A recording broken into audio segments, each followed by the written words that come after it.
soirée à tous et bienvenue aujourd'hui pour cette nouvelle vidéo sur Wiz Motorsport. J'espère que vous allez bien. Aujourd'hui nous sommes au Texas. Il nous reste 24 tours à faire.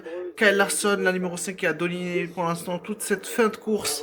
Cette course a été vraiment très intéressante. Il y a eu pas mal. Cette course est très piégeuse, surtout à cause du quatrième virage et de la bosse qui a causé pas mal d'accidents pour pas mal de pilotes. Dont Josh Berry qui avait mené la course et qui malheureusement à cause de ce boss a dû abandonner. Également Kyle Busch qui a été impliqué dans un accident. Et là on repart avec le restart avec l'excellent départ de McDowell dans le numéro 71 qui prend la tête de course magnifique. Espérons juste qu'il n'a pas peut-être grillé le départ, parce que je crois que soit il a grillé le départ, soit Larson a complètement foiré son départ. En tout cas, McDowell qui passe devant, il lui reste 23 tours, va-t-il y arriver, va-t-il atteindre va-t-il réussir à gagner cette course? En tout cas, nous avons une bataille juste derrière avec Larson et Reddick. Et ouais, Larson qui foire et qui pousse Reddick vers l'extérieur. Cindric qui en profite et qui passe deuxième. Est-ce que Cindric peut enchaîner et faire un back-to-back après sa victoire à Talladega la semaine passée? Logano qui profite également en dépassant Reddick et qui va essayer de dépasser Larson. Je crois qu'il y a un problème de la part pour Kyle Larson.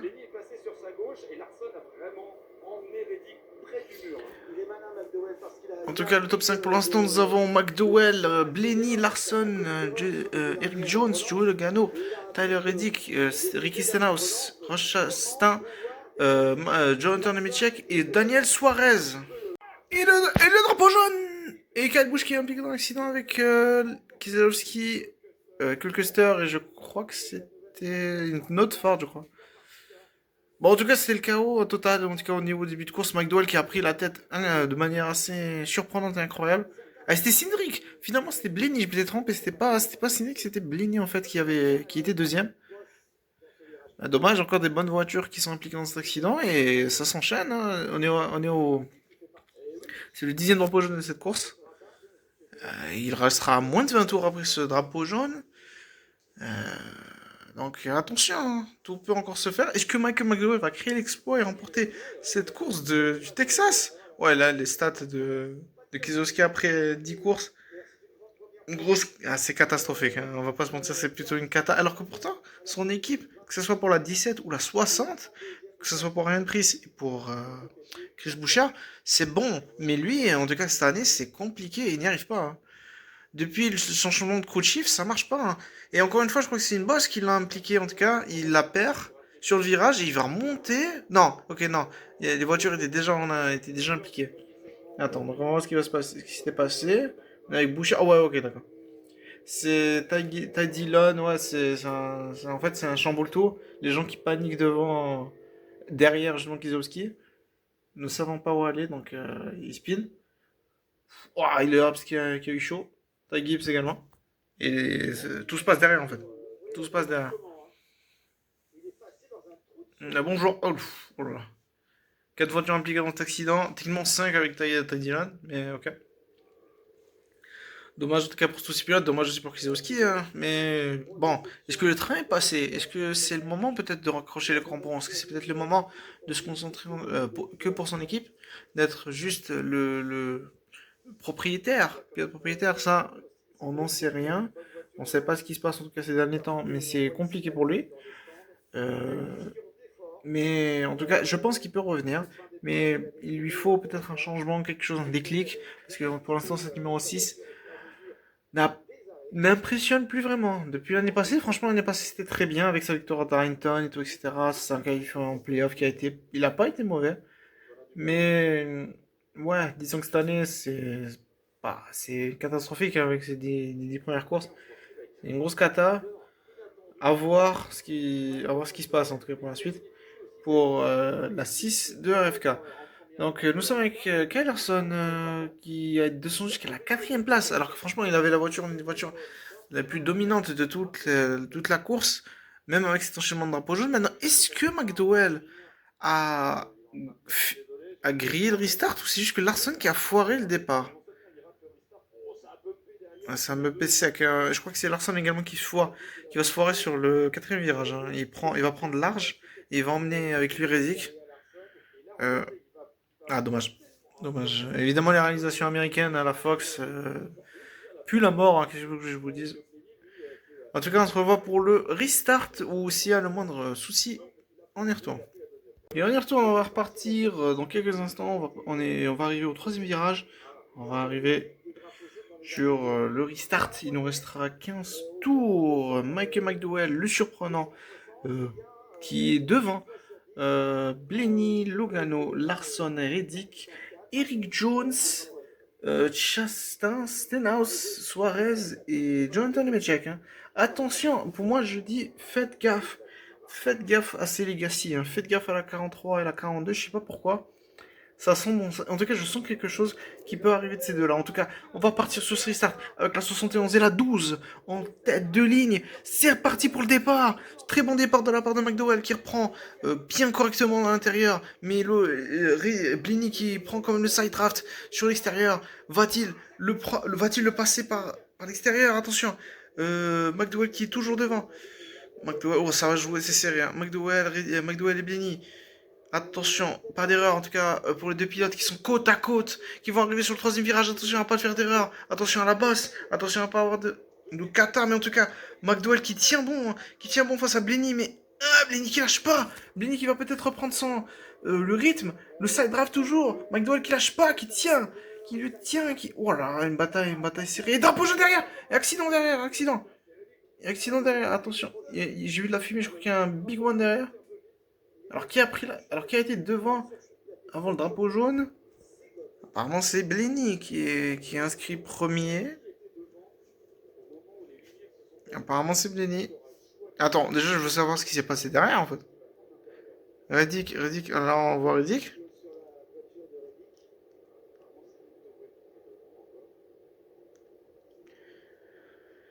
Qui était devant? Et ouais, apparemment c'est McDowell qui était devant.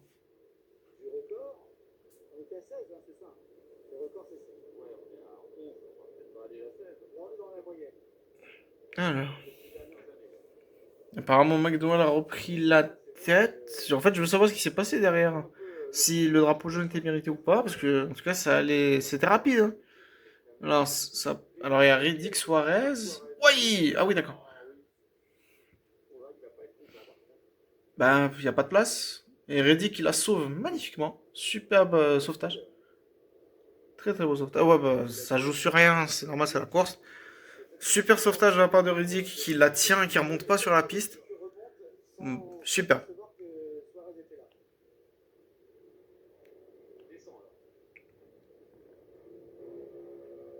Là, on est avec Boucher.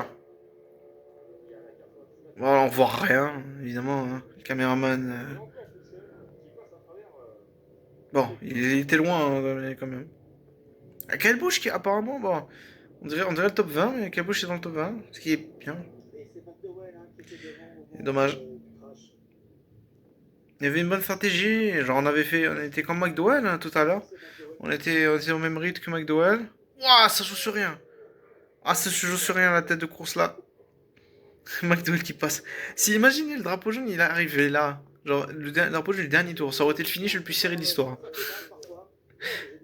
Ah ouais, c'est un doigt de pied.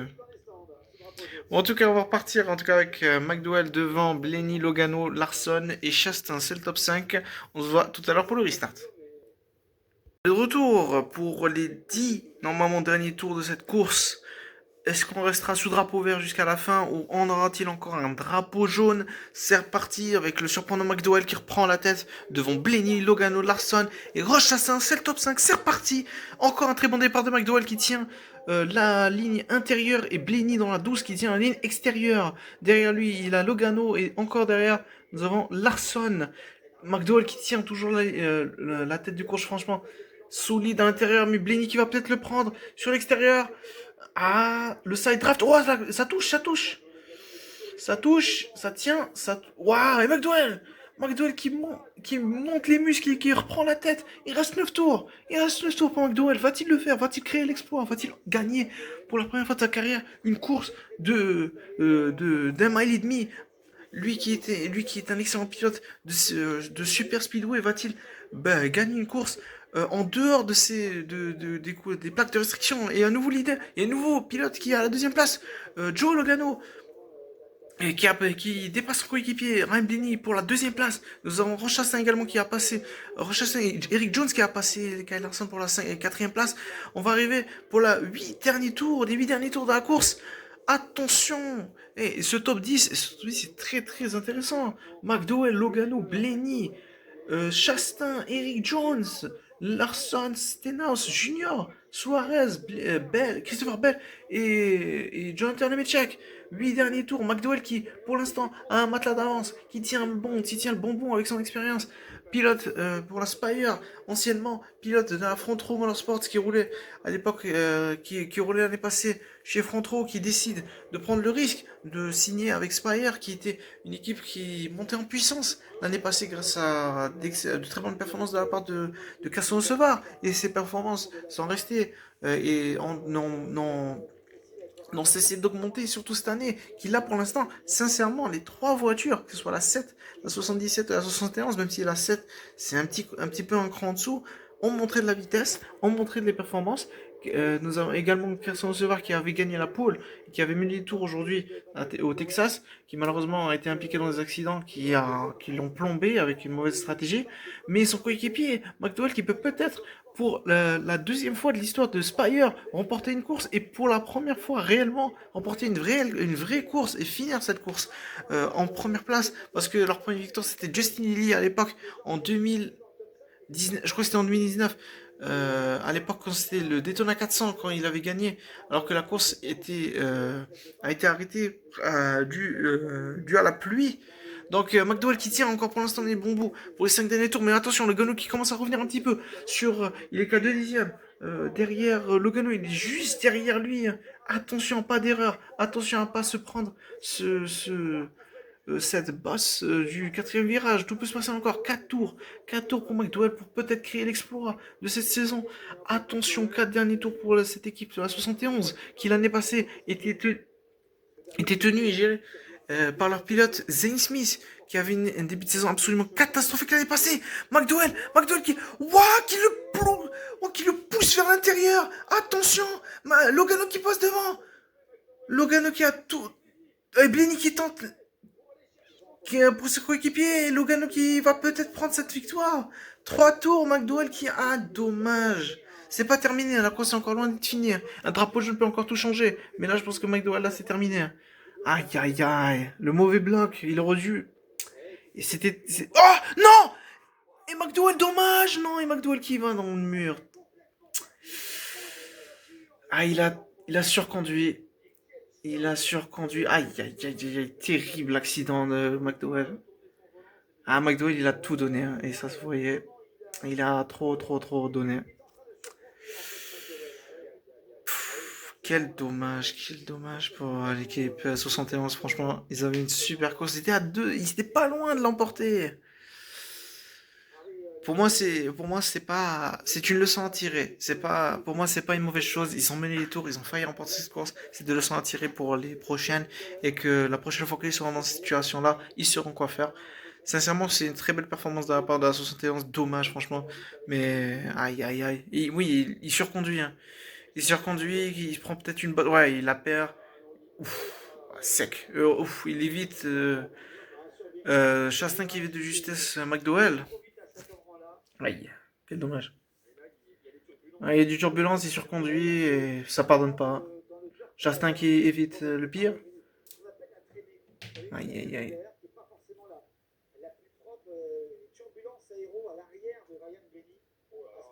Hmm.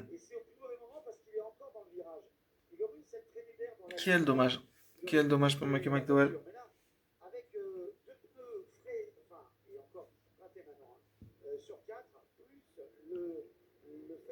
Du coup, ça fait un overtime, hein. Overtime avec Logano, Blenny, Chastain, Larson et je crois Eric Jones pour le top 5, hein.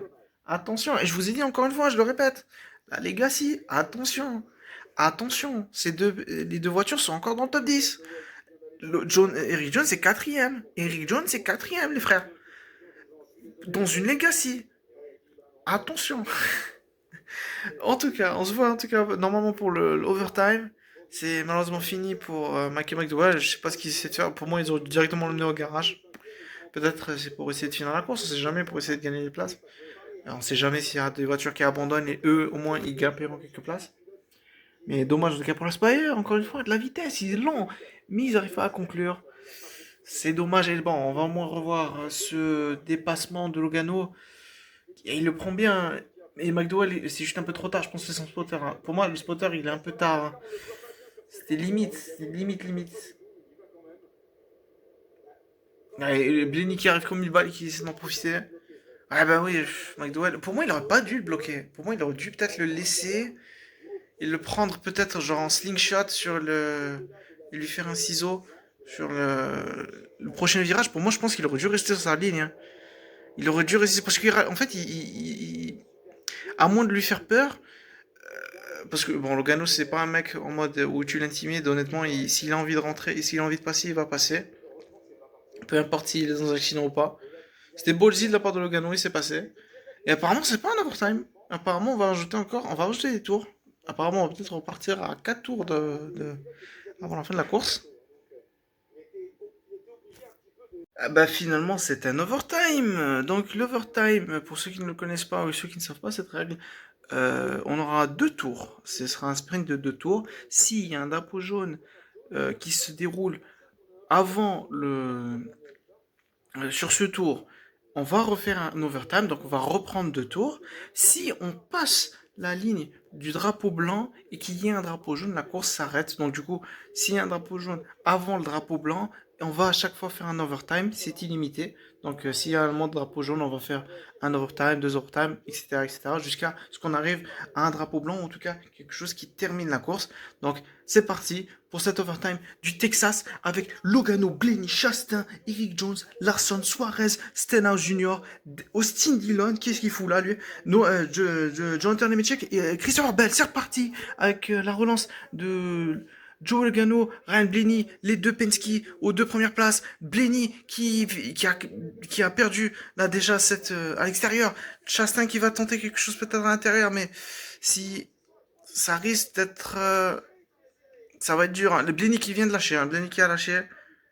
Blaney qui a lâché Chastain peut-être. Chastain alors peut-être. Peut-être pour quelque chose Chastain. S'il a quelque chose à donner face à Logano. Va-t-il le faire? Drapeau blanc, hein. Drapeau blanc. Attention. Chastain Logano. Chastain Logano. Attention à l'erreur, hein. Attention à une bosse. À un mouvement mal placé. Attention, tout peut se passer encore. Le virage. Logano. Logano qui va l'emporter, c'est fait. Joe Logano qui remporte cette course des gars, de Texas devant Chastain, Blaney, Stenhouse Jr. Non, Kyle Larson, Eric Jones, Stenhouse Jr., Austin Dillon, Jonathan Michel, Christopher Bell et Daniel Suarez. 2 top 10 pour la Trackhouse, un top 5 et un top 10 pour la Legacy Motor Club, un top 10 pour la Hayek Motorsport, un top 10 pour la Richard Childress Racing. Ben, franchement, c'était pas mal, hein. Un top 10 intéressant, une bonne course. Honnêtement, c'était une bonne course. Pour moi, je trouvais que c'était une bonne course. Bon, le vainqueur est ce qu'il est. Il a mérité, on va dire, sa victoire. Il a fait le dépassement qu'il fallait. Il a fait le mouvement qu'il fallait faire. Euh, Bravo pour Joe Logano.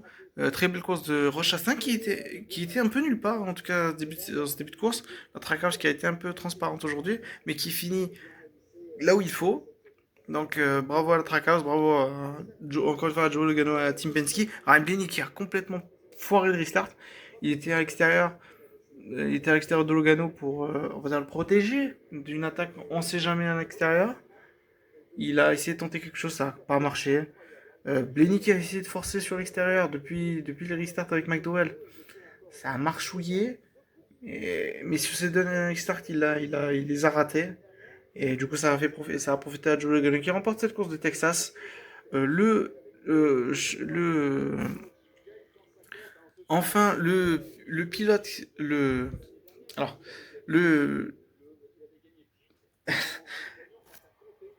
bref, je voulais dire le dernier pilote titré, le dernier champion en date, Joe Logano, le vainqueur, le champion 2024 de la NASCAR Cup Series, remporte cette course du Texas. Va-t-il enfin, espérons pour lui, casser cette malédiction qu'il a depuis ses débuts, que les années qu'il gagne des titres et qu'il gagne des courses, beaucoup de courses dans les années paires, mais qui ne gagne rien ou ne arrive même pas à se qualifier pour les playoffs dans les années impaires en 2025. Là pour l'instant il est qualifié, oula, Christopher Bell et Jonathan Mitchell là qui se parlent entre eux.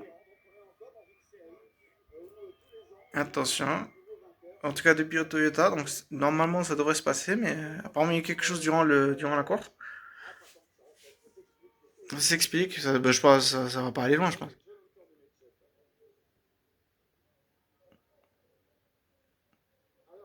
Intéressant.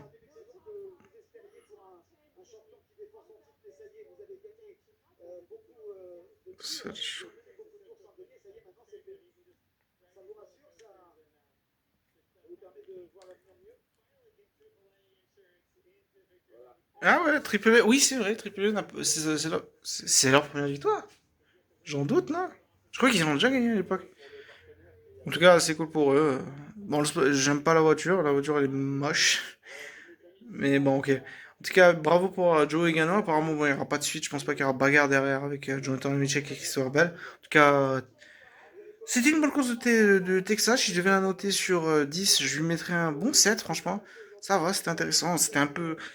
C'était plutôt calme au niveau des premiers segments, des premiers et deuxième segments, même s'il y a eu des petits moments intenses avec des dépassements, avec des accidents, des casse-moteurs également pour Denny Hamlin, une grosse casse-moteur en début du premier segment. En tout cas, ça sera ma note pour cette course du Texas. Bravo à Joe Logano. Dommage pour Michael McDowell. On se verra peut-être pour la prochaine course qui sera la course du Kansas.